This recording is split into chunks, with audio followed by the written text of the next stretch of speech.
Ayun, so sino po ang mga nakapanood ng Privilege Hour kahapon sa Senate session? Saya, no? Grabe. Ako First na, time yun, Pam.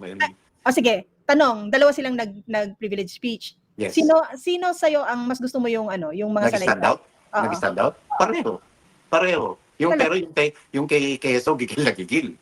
Di ba? Yung kay Quezzo, as in talaga, paulit-ulit niya. Dahil alam niya, doon bad trip ang Martin Romualdez. Alam niya, yun ang witness nung kaibigan niya eh. Na si Martin Romualdez, babanggitin yung pangalan dahil yun talaga yung operation nila, walang banggitan ng Martin Romualdez. Kaya ginagawa ni Cheese, panginis, paulit-ulit niyang binabanggit ang pangalan ng Martin Romualdez. Na alam ko, suyan-suya yung pizza ni Marcos Jr. Yun. May laman. Kay Cheese din yung gusto ko kasi alam niyang there is a name who can't be named. And if yung para siya ng asar na parang ayaw yung pangalanan na, awitin ko nga yung pangalan niya. So talagang binugbog niya. Kulang na lang kada linya merong Martin Romualdez yung finally addressing the white elephant in the room. Yes. Yung gano'n, no? Na okay, hindi nyo kayang banggitin, takot ba kayo sa kanya? Ako hindi ako takot sa kanya. Yung ganyan. Ganyan din sinabi ni Senator Dante. Hindi ako takot kay Martin Romualdez. Baka dito, meron dito sa plenaryo to na takot sa kanya. Diba? At Marlon, proactive din ngayon si Martin Romualdez dahil mayat maya, meron siyang mga quote card releases ng mga tugon niya. Una siyang sumagot nung umaga dahil nagpa-press ko ng VP Sara, Marlon Una niyang sinagot yung yung naniniwala kasi si VP Sara na tumatanggap si Martin Romualdez ng mga baga-bagahe nga. Hindi lang sa DPWH kundi pati sa mga online anong gaming yun? Basta illegal gambling pa. Illegal gambling na term. Honestly, may detalye ako niyan. Hindi ko lang magawa-gawa. May detalye ako niyan anong probinsya. Gagawin ko yan, Pam. Kaya nung binanggit ni VP Sara, o baka iba to yung binabanggit ni VP Sara, pero may detalye ako about sa illegal gambling, pati kung sino yung bagman niya ron. Ititiyok ko yun.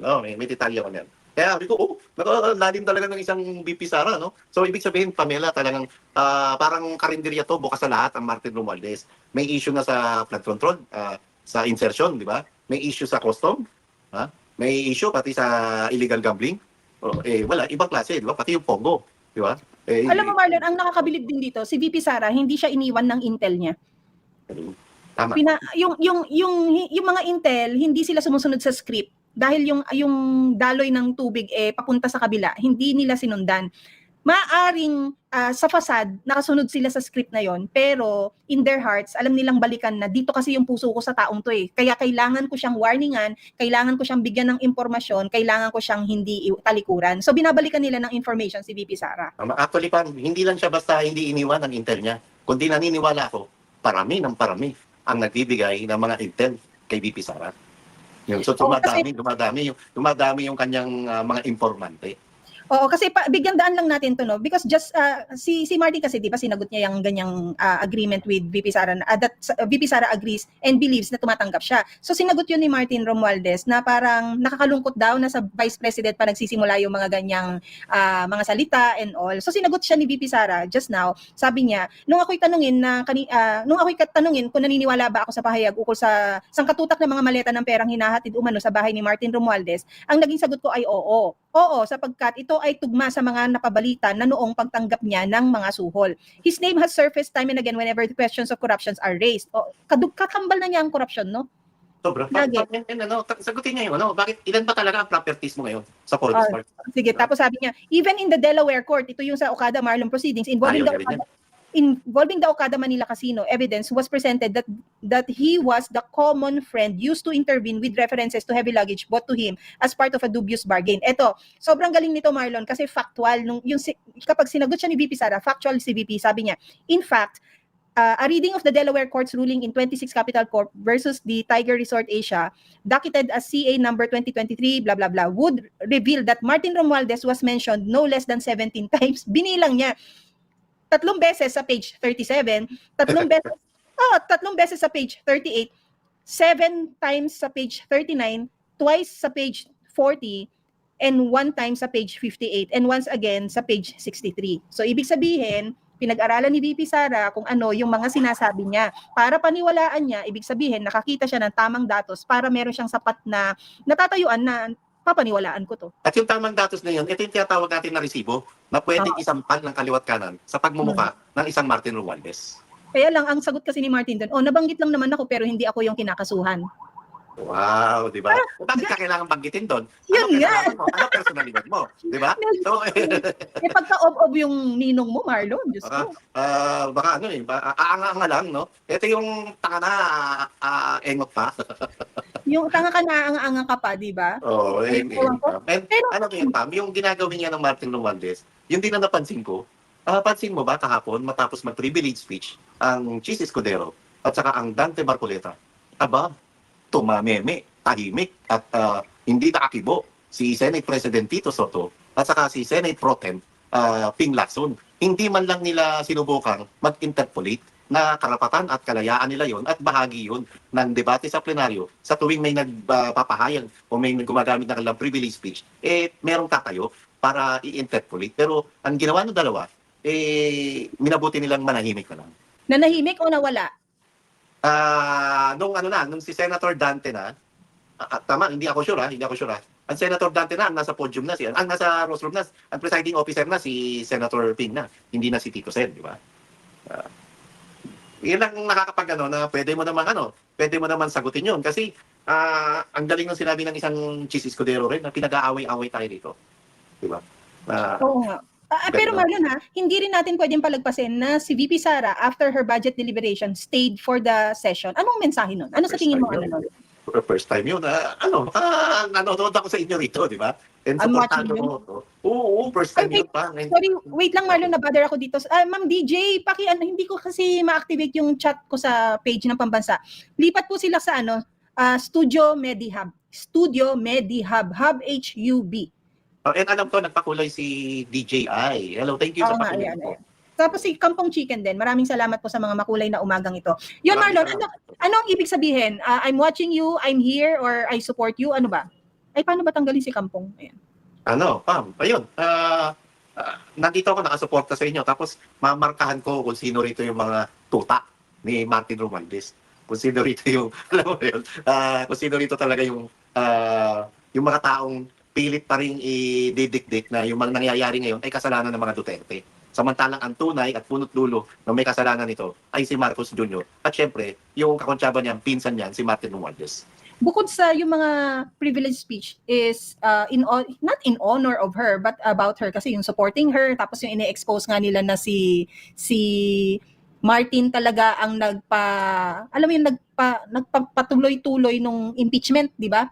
In-expose yun ni si Sen Cheese ba ang nag-expose na tapos siguro hiningi na rin yung presence niya. Stay ka muna. Kasi yun sa press conference, Marlon, na marinig mo si JC, sabi niya, last question, ganon. Tapos biglang niya nilingon ni VP Sara, sabi niya, JC, hanggang mamaya pa tayo dito. Siguro parang gusto niyang hayaan mo lang silang magtanong. And mabait yung Senate media kay VP Sara. Napansin mo, wala masyadong naging hostile questions. Pero normal yun. Dahil alam nila na kayang-kaya na talagang sagutin ni VP Sara lahat. Ganun. Tapos Marlon, yung question, tinanong kasi siya bakit sa Congress po mag-isa kayong humaharap? Bakit po dito sa Senate meron kayong kasama? Tapos medyo tinweak pa yun dahil ba alam yung maraming itatanong. It's like parang asking na meron ka bang hindi kayang sagutin? Ang take ko lang doon is, alam ng isang VP Sara na mas may respeto ang Senado na hindi nila stressin yung mga kasama ni VP Sara because VP Sara herself is very vocal in saying na sa Congress kasi natotrauma yung mga kasama niya sa opisina kaya mas pinipili niyang siya na lang yung sumalag ng mga tanong at pambabastos ng mga congressmen. Tama ka ron, Pam. Tapos, ang isang anggulo pa ron na hindi naman nakagalang-galang kasi yung mga tao sa Kamara dahil puro mga alipores yan ng isang Martin Romualdez. Samantalang dito sa Senado, kahit papano, nakukuha nila ang respeto ng isang vice presidente ng Pilipinas. Tapos ano tawag dito, habang nangyayari naman yan, sa Congress, Marlon, nag-post si Kong Pulong na, alam mo yung halos ghost town sa session kasi absent lahat ng tao. So nakikita mo na ba ang shift? Nakikita mo na ang switch? Napapansin, nabibingi ka ba sa katahimikan ng mga kumag na Quadcom? So dito mo talaga sila yung mga grabbuster, pero ngayon talagang piping saksi lang sa nangyayari ngayon, di ba? Dito mo malalaman, dito mo makukumpara, Marlon, kasi kapag ang isang leader biglang umalis at biglang nanahimik ang kapaligiran, that person is causing the trouble. that person is the one causing the toxicity. That person is the one causing the divide. And now, nagkaroon ng peace ang maraming tao. Now, you realize na tama yung decision mo na inalis mo yung taong yan. However, yung mga tao namang nasa paligid niya na nananahimik ngayon, ang assessment na ginagawa nila ngayon is, shit, paano ko tutulay? Paano makakatawid? Paano ako tatawid, di ba? Yung paano ako nito babawi dito sa taong binaboy namin nung toxic pa ang administrasyon dito sa House Speak, ay dito sa Congress. Sagutin na natin yan. Alam nyo, sige. yung mga kongresistang gusto tumawid, isoli nyo yung 150 million pesos na binigay sa inyo para namang pumirma sa impeachment laban kay Vice President Sara Duterte. Yun lang yun, di ba? So, dami-dami yun, Tab. Kaya nalubog tayo sa utang dahil dyan, eh. Di ba? Isa yan sa dahilan. Ilan yun? Ilan ang total nun? Ilang mambabatas yun na tumanggap ng tigo 150 million pesos. Isoli nyo, tapos saka kayo mag-isip ng tawid. At saka, talaga ng thinking nila, tawid. And alam na nila, etong nangyayari ngayon, ang papunta na ito sa isang Vice President Sara Duterte na magiging presidente ng Pilipinas. Marlon, yung napapanood ko kahapon sa budget is not 2026 budget. What I saw and what I was watching is the 2028 scenario. Alam mo yun, ang bait ng isang Erwin Tulfo.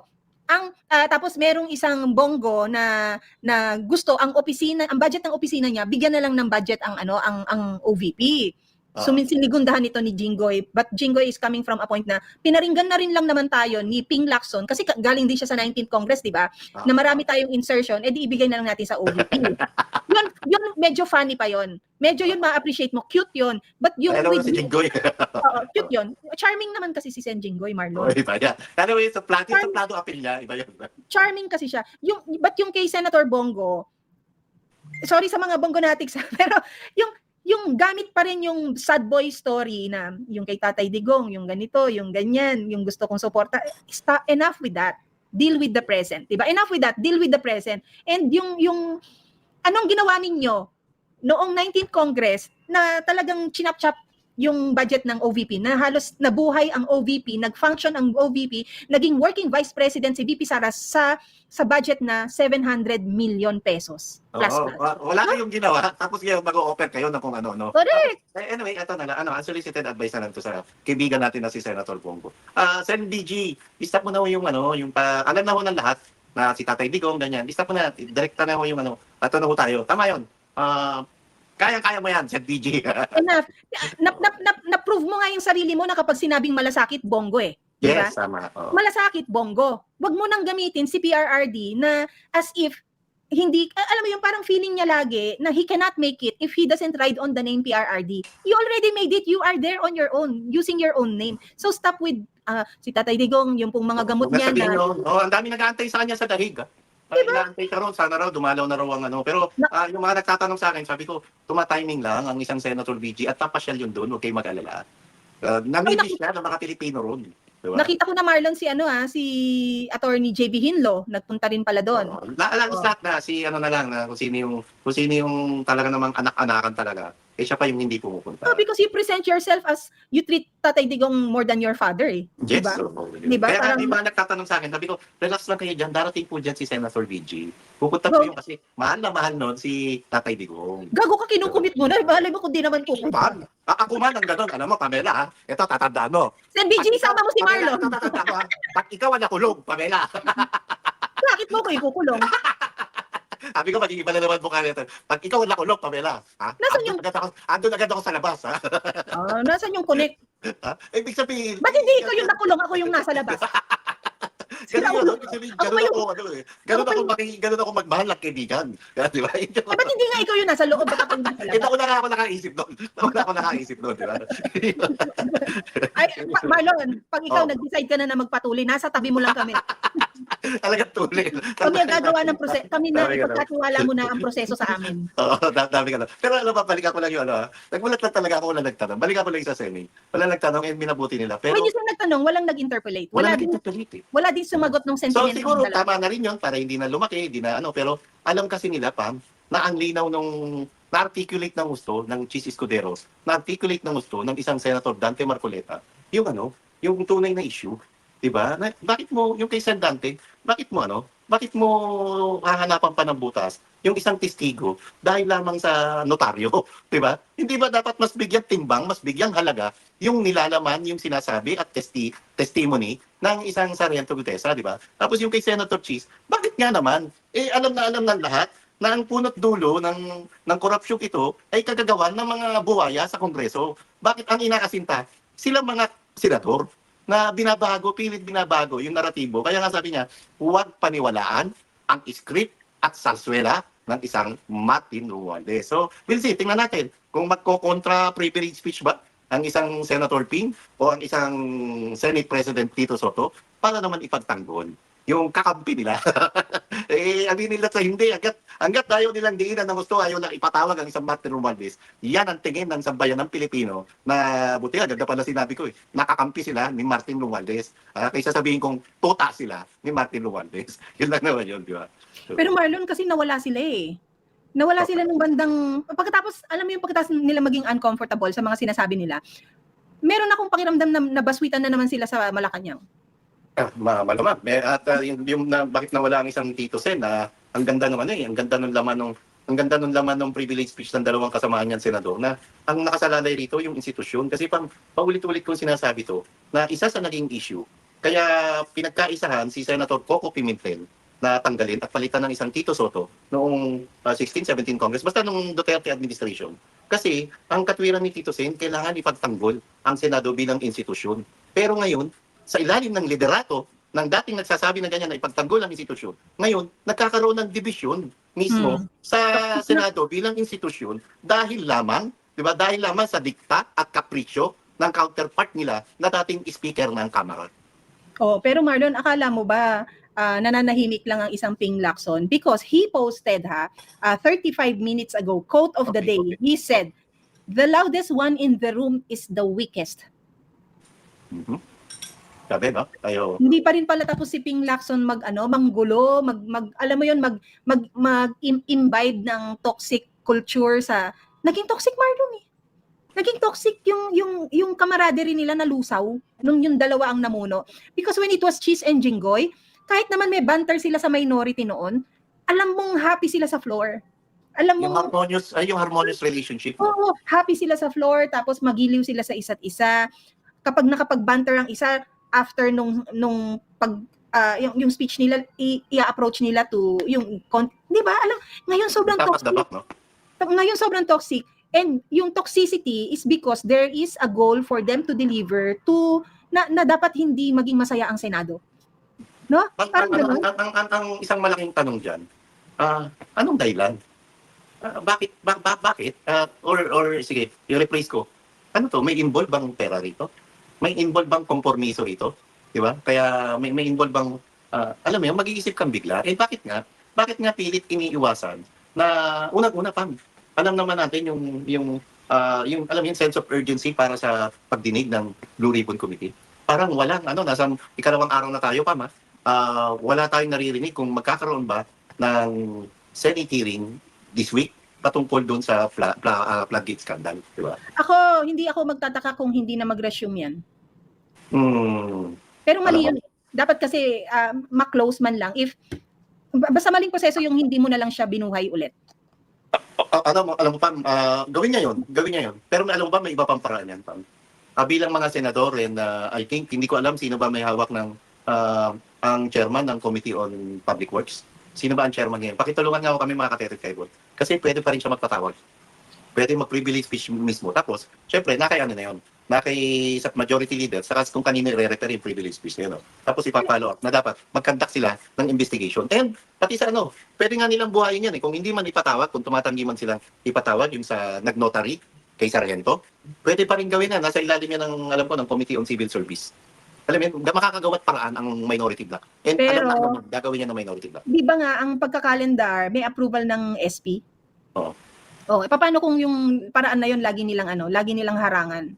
Kasi nga, they know na hindi man lumusot sa Blue Ribbon, lulusot sa ibang committee. Pero Marlon ha, ang laki rin ng disrespect na ibinibigay nila sa Blue Ribbon because the Blue Ribbon Committee is like an independent committee amongst all other committees sa Senate, di ba? Kasi meron siyang may subpoena, may Lahat naman may sampuy na power. Pero ang Blue Ribbon Committee kasi, pwede siya magpatawag ng investigasyon motu proprio. Hindi na kailangan pang idaan sa plenaryo. Hindi na kailangan pang, alam mo yun, na magkaroon ng i-calendar yan or mag-privilege speech. Kailangan yan, motu proprio, kaya may ganong karapatan ng ang Blue Ribbon Committee. And powerful yan. Powerful yan. And Pam, sakali nga, na kaya to, paulit-ulit sinasabi ko rin na malaking sugal to para sa karir ng isang Senator Ping Lacson. Kahit hindi niya nagawin yan, kahit hindi na ipagpatuloy yung Blue Ribbon Committee, makakagawa pa rin ng paraan ang ibang senador na magpatawag ng investigasyon sa kanilang committee. Gagawin nila yan. Niniwala ko may gagawa yan. Dahil hindi dapat patulugin at hindi dapat huminto na ipaalam sa sambayanang Pilipino ang nangyayaring katarantaduhan tungkol sa flood control scandal. Dahil sa mga nakalipas na pagdinig ng Blue Ribbon Committee, ang dami natin nakukuha ng impormasyon. Ang dami nalalaman ng taong bayan ng mga makabagong impormasyon. At pag nagtuloy-tuloy pa ito, mas marami pang information ang mabubunyag at malalaman ng sambayanang Pilipino. Marami na ring support kay Master Sergeant Orly Guteza online, Marlon, na sa mga kapwa niya retired Marines na sinasabi na kapag yan kinulong ninyo, lalabas kami. Nakikita ko sa TikTok, nababrowse ko eh. Tapos, sorry, dagdag ko lang ha, kahapon pala, nag-post na si Ping ng quote, 13 hours ago, kahapon nga, after siguro nung hearing, sabi niya, "A wise man once taught me, the best response to nonsense is silence." Grabe, nonsense. Binanggit mo yung mga retired may nagpapasya. Actually, ayaw niya magpa-shoutout pero kinakamusta Ba't yung shoutout? Kinakamusta tayo. Binanggit mo eh. Sabi niya, no need na raw na banggitin name niya. I-shoutout natin siya. Pero si retired Colonel D, alam niya na yon. Sir, salamat po sa panonood. Natakot na naman ng Pamela. Hindi ako natakot. Sabi nga, wag eh. Si Marlon napakahilig sa ganyan. Wag nga daw, wag. Ayun. Hindi, pinapatawa ko lang. Napatatawa yun si Sir. Ayun. Ang tawag dito, ano sa tingin mo ang mangyayari sa mga susunod na araw? Dahil nga may ganyang sentimiento ang minority ngayon sila di ba? Sila Marcoleta. And napakanipis ng numero ng minority, Marlon, sa majority Ikaw ba nakakaamoy ka ng coup? Noon pa, pero naniniwala pa rin ako naniniwala pa rin ako by history kasi sa Senado na nagtatagumpay ang coup sa Senate presidency pagkatahimik muna. Naniniwala pa rin ako. Remember nung last week, 2 weeks ago, napag-usapan natin, lalo nung sinabi ni Lacson na posibleng makuha ang isang Tito Sen, di ba? Tapos umugong. Tapos hindi nangyari, di ba? Sabi ko, may history kasi talaga. Wala pang nagtatagumpay na kudeta sa Senate presidency pag umugong, pag umingay. So usually yan, ang nagtatagumpay lang yan, a night before o midnight before. Doon lang yan. So malamang mangyayari yan. Ang nipis pa, nakita natin yung mga nagpa-picture kay BP Sara, nandun ng Mitsubiri. Nagpa-picture, siya yung majority leader. Diba? So, Marlon, maraming naghahanap kay APC. May nagtatanong din sa akin, kahit sa Blue Ribbon nga Bakit wala? Hindi natin alam kung nasaan, di ba? Baka busy. Pero kasi, alam ko nagla-live siya alam ko nakakapag-live pa siya sa social media. Hindi ko alam kung very recent yun. If present siya kahapon, kasi lagi siyang he plays the role of a peacemaker na hindi annoying kasi sa Congress ang naglalaro ng peacemaker role si Janet Garin, pero annoying wait, annoying lagi ang dating, annoying because lagi siyang to the rescue to someone na maling tao naman ang sinaside niya. Let's say yung kay Kiko Barzaga at saka yung kay Zandro, nung, di ba, parang kinonfront ni Kiko, "Oy, kumusta na yung kaso ng tito mo, blah, blah." Tapos yung inano ni Janet yung phone na, "Boss, wag ganyan, boss, wag ganyan." Medyo annoying na yung dating. Yung style ng isang Janet Garin, sige, Paps, ikaw muna, sige. But with Alan Peter Cayetano, yung kasi nga Christian, di ba? Lagi niyang ibinabalik. No offense meant to all Christians, pero kasi ganun yung ganun yung branding niyo sa sarili niyo na pag Christian, you all refer to the Bible as the basis of our existence dito sa mundo. So, okay 'yun. Walang anything doon. Ibabalik niya i-address niya yung sitwasyon, tapos ibabalik niya sa core issue. Ganun lagi yung role ng isang Alan Peter Cayetano. That's why he makes sense kapag meron siyang mga ganyan. And kung present siya kahapon, he would have, I think tatayo siya sa pulpito at sasabihin na i-address natin yung issue ni Cheese. Kasi may issue Mali kasi yung ginawa ni Ping or ni Soto na, "Hoy, may problema kami sa inyo. pero hindi ninyo kami pinapansin. Diba? Kung merong ganong isang Alan Peter Cayetano kahapon, na-address yan, makukuhang magsalita ng Soto at ni Ping. Tama ka, Pam. Tama ka. Ay, yun nga, wala rin nag-interpellate na mula naman sa minority bloc. Tapos, balikan ko lang yung style ng isang Janet Garino. Yung kay Janet Garino, wala, kakaiba na talaga eh. Anyway, yung kay Senator Alan Peter, kay minority leader, ang galing ng style niya, Pam, kasi kay Alan, hihimasin ka muna. Hihimasin ka muna, tapos sabay titira ng kakaiba. Kakaldag. Oo, biglang kakaldag. Yun ang Alan Peter Cayetano. And about doon sa mga pagbabanggit ng Bible verse, style niya talaga yan, lagi niyan. And I know, personally, na talagang Christian ang isang Alan Peter Cayetano. Kaya kanina nung binanggit mo, napangiti ako. Kasi talagang Christian ang Alan Peter. Pareho sila ng isang, although magkaiba yata sila kasi Jesus is Lord, syempre si Joel Villanueva. Pero si Alan, I don't know kung anong church nung pagiging Christian na. Ay, parang wala din si Joel Villanueva. Kahapon, nandun, nagpa-picture. Ano ba? Hindi, sa ano? Hindi siya nagsalita? Hindi, ayaw na nilang kargahan eh. And nang ano lang, although nandun, syempre, yung supporta ng mga Duterte Alliance, si Senator Bato, Senator Robin, of course, di ba, ma-appreciate mo talaga eh. Pero yung talagang sa midterm, sa darating, hindi midterm, sa darating na 2028 elections, ang kailangan na talaga natin, yung ano eh, no? Yung kasing husay, talino, dunong ng isang Senator Dante Marcoleta. Next na kailangan, hindi lang basta loyalty eh. Kailangan yung talagang may magaling na eh. Diba? Kasi dapat i-level up na natin yung kalidad ng mga senador. Na hindi porke, hindi porke align sa sinusuportahan nating presidential candidate. Siya na. Hindi, kailangan tingnan pa rin natin yung quality. Kasi, Pam, kung isipin mo, kung meron pang 2 o 3 Senator Dante Marcoleta sa Senado. Direktahin ko na. Isipin mo, kung kasama ni Senator Dante Marcoleta ngayon sa 20th Congress sa Senado, ang isang Attorney Vic Rodriguez, ano pa itsura ngayon? Oh, dagdag Marcoleta, Attorney Vic, lagay mo pa dyan. Let me say my list. Sige, Marcoleta, lagay mo si Attorney Vic. Ilagay mo dyan si Kong Ungab. Hindi. Ilagay mo si sino pa? Si Torion, magagaling na lawyer. Not necessarily yung lineup ng PDP, Marlon. Ako, to be honest, you have to clean your list. You have to clean it. Tama. Hindi yung just, you cannot stick to one list. Diba? You have to, kagaya niyan, kanino hindi nasayang ang mga boto ng tao? Marcoleta. Oh, Marcoleta, di ba? Naninindigan, nagsasalita, di ba? Ganyan yung tao dapat binoboto natin. Yung may malasakit sa institusyon. Ano ang unang-una niyang sinabi sa speech niya? Ang gulo-gulo na po natin. Yun yung worry niya, ang kalat-kalat po ng bahay natin. Bakit parang iilan lang tayong cleaners for the day? Diba? Dapat lahat po tayo, since bahay natin to, dapat po malinis, dapat po pagpasok natin, harmonious tayo. Ayoko po yung anak ko, yung tito ko, yung tsahin ko, o yung pinsan ko, nagpaparinigan. Wag po tayo magpasaringan. Diba? Yung concern niya is, ayusin natin yung bahay. Para yung mga taong nakatira dito. Kapag kasi ganun yung concern mo, Marlon, yung iba kasi ang concern nila, ano ang akin dyan? Ano ang atin dyan? What's in it for me? Me. Si Senator Marcoleta, can you imagine, nagsimula siyang, ang gulo-gulo na po natin, para siyang matandang nagsusumbong. Ang gulo-gulo na po natin, nagpapasaringan po tayo lagi, ano pong gagawin natin? Imagine mo yung concern ng tao. And matapang. Ang galing ng isang Senator Dante Marcoleta. Hindi siya, doon lang mag-isa lang siya doon. Doon lang, sige, tanongin niyo ako, sasagutin ko eh. Iba lalo alam ni isang Senator Dante Marcoleta na tama yung kanyang ipinaglalaban. At dahil maalam siya sa batas. Alam niyang salansanin ng issue, alam niyang ilatag.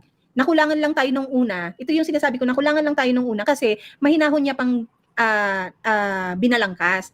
Kaya lang ngayon, naunahan naman siya ng mga pagkakataon na, sige, you're taking your time, and by taking your time, inaayos mo masyado, o sige, palitan ka namin. Doon lang ako that's where I came from when I criticized the first day ng Blue Ribbon Committee. Ilan ang viewers natin ngayon, Pam? Hindi ko makita rito, sorry, wala akong monitor. 3,600. 3,600, no? Ano ko natin, mag-ingayo tayo, i-message natin ng Senado na dapat magkaroon na agad ng ng mabilisang schedule ng Blue Ribbon Committee.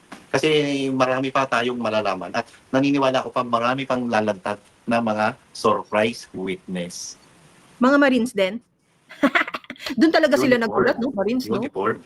Uniform ba, no? Personnel. And alam mo yun, Pam, sila, talagang nakukonsensya na sila yung nasusukan na Diba? Na alam nila na hindi na tama itong nangyayari. Kaya nga nagugulat ako, bakit may ganyan tayo na magagaling namang senador na pilit pa rin pinagtatakpan? Bakit nilulunok nila, alam naman nila na sa tuwing umuulan, nakikita na yung paghirap ng sambayan ng Pilipino at alam nila mismo na nalulubog tayo sa utang dahil yung pera ninuutang ay kinakamkam lang ng mga gahaman sa pamahalaan. Yun nakuhang mag-resign ng isang Zaldico na we cannot equate yung resignation niya as accountability. That's yan pagtakas sa iyong obligasyon sa batas dito sa bansang Pilipinas. Ginawa niya yan para wala nang magpumilit sa kanya na siya ay bumalik dito sa bansa. Ayaw niya na magpasailalim sa di ba? Sa Kamara. Pero dapat yan, kung talagang seryoso ang isang Marcos administration, ipa-cancel nila yung passport ng isang Zaldico para hindi na umikot yan sa ibang bansa. Pero Hiwaxi, tapos ang diyan, Marlon, wala naman laging parang tinutulungan kasi ng gobyernong ito na si Zaldi ay hindi na lang makasuhan because magkakakampi yan eh. Si Zaldi ay egg yolk, 'di ba? Hindi man siya yung pinakamalaking tao, pero siya yung egg yolk sa sunny side up eggs na niluluto ninyo. Siya yung utak, siya yung brainchild ng lahat ng corruption na yan. Pero nabasa mo yung pahayag niya? Na ang sinabi niya ron, hindi ko naman kaya to mag-isang budget na to. Ibig sabihin, meron makakasama siya ron at may pumirma ron. Kulang na lang, alam mo yon, may ini-insinuate siya na, sige pa, kakanta na ako. Hindi lang do re mi, hindi lamang ang ikakanta ko talagang nasa tono.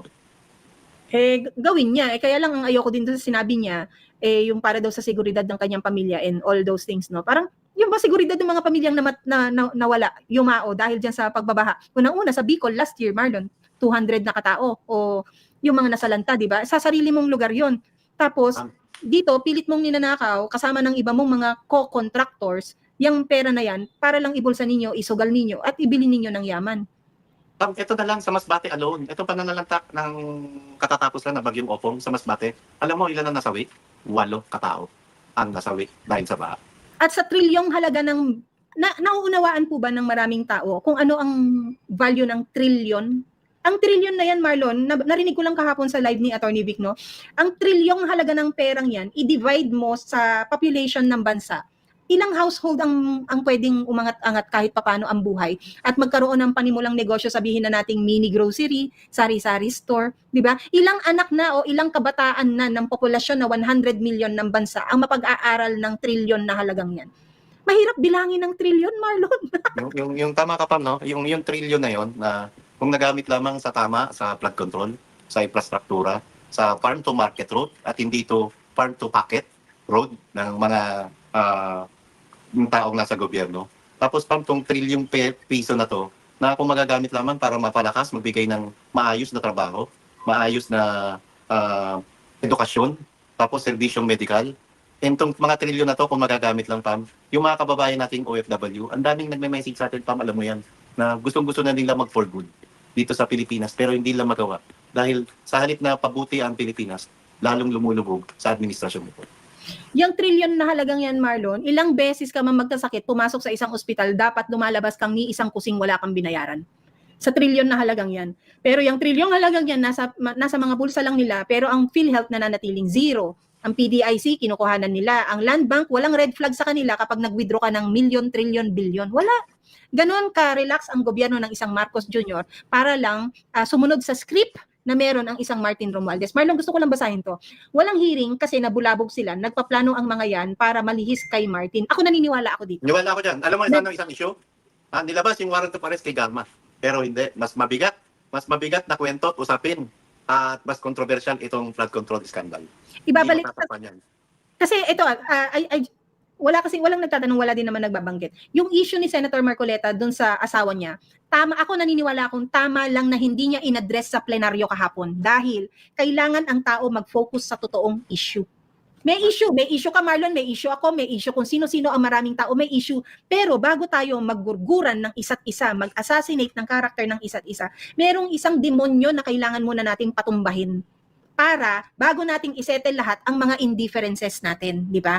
Merong isang halimaw, nandiyan ang isang Godzilla na kailangan mong patumbahin. Pag yan napatumba na, yung issue mo, yung issue ko, yung issue niya, nila, lating lahat, saka natin intindihin. May mas malaking laban tayong kailangang harapin na tayo rin yung kailangang mga sundalo na nandun sa grounds para matalo natin yung kalaban. Diba? Doon ako nanggagaling. Pero naniniwala akong marami silang ilalabas na issue para malihis, Marlon. Nandyan pa rin nanganganib ang isang Senator Bato de la Rosa sa ICC, Marlon, ha? Ang lakas ng kutob ko diyan na tapos nandoon ang 1 Trillanes sa ICC. Tapos anytime, pagbigyan sana tayo ng nasa taas, mabibigyan kahit papano ng interim release ang PRRD. Kailangan nila ng ipapalit doon sa loob. Gagawa at gagawa ng paraan yung mga yan. Sana mangyari ng interim release, no? Sana mangyari. Sana naniniwala ako, makapagpasko siya ng mangyayari yan, Pam. sana makapagpasko siya nang wala siya sa loob.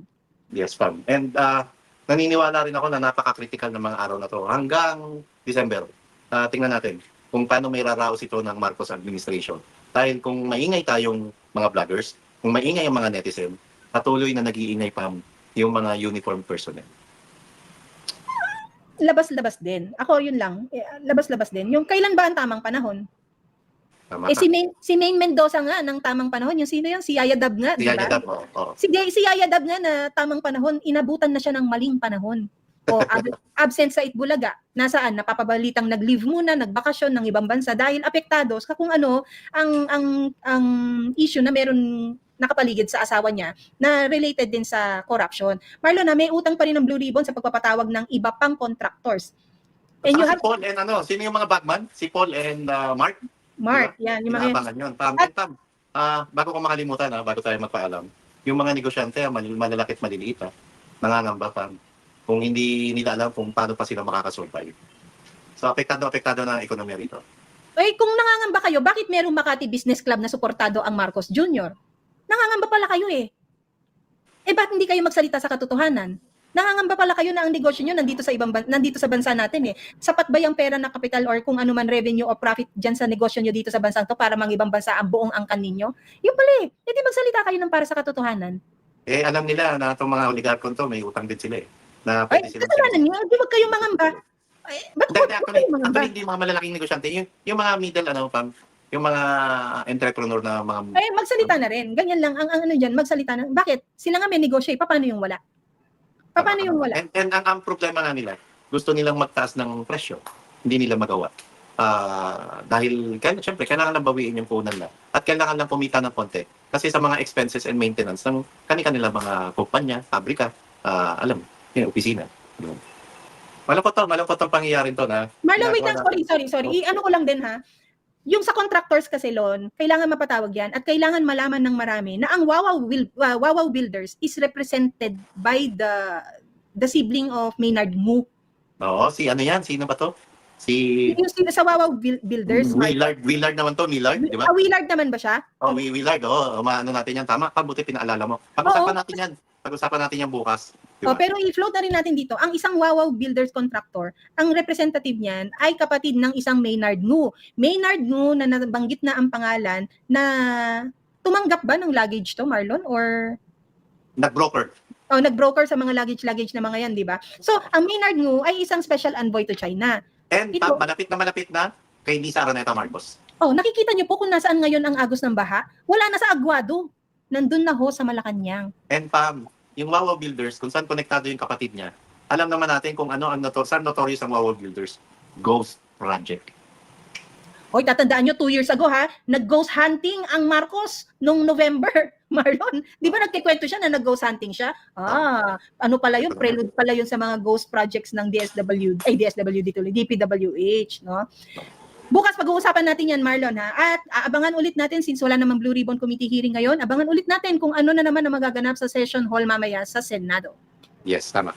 Yon, maraming salamat sa inyo. Nag-increase po ang ating live viewers. Kami ay, we will take it na we make sense in what we say. Kaya kayo nananatiling nanonood. At maraming salamat. Humihingi po kami ng tulong na sana ipantay ninyo yung mga live viewers na yan sa likes naman na kailangan natin para we can survive the algorithm of YouTube. Sa mga nagme-message ng personal, maraming salamat din po. Sa mga nagtatanong, yung YouTube channel ni Miss Pam, yung Great Conversation. Great Conversation. T of the Puri. Saka syempre yung kay Attorney Vic na nakadalawang live kahapon. Kasi kailangan naman. Tinig maisog kay Attorney Vic Rodriguez. No? Kay Bulabugin natin ang internet world na kailangan ituloy lang yung investigasyon at pati yung ICI, huwag tayong pumayag na dapat yan, yung public hearing yan, napapanood, televised din yan. Walang iniwan yan sa panawagan natin na dapat magpasailalim sa televised air political drug test ang isang Marcos. Tita Ita Broad soft launch and yung KPH update, please gawin nating 1 minute. Gamay na lang yung KPH update. Maraming salamat po.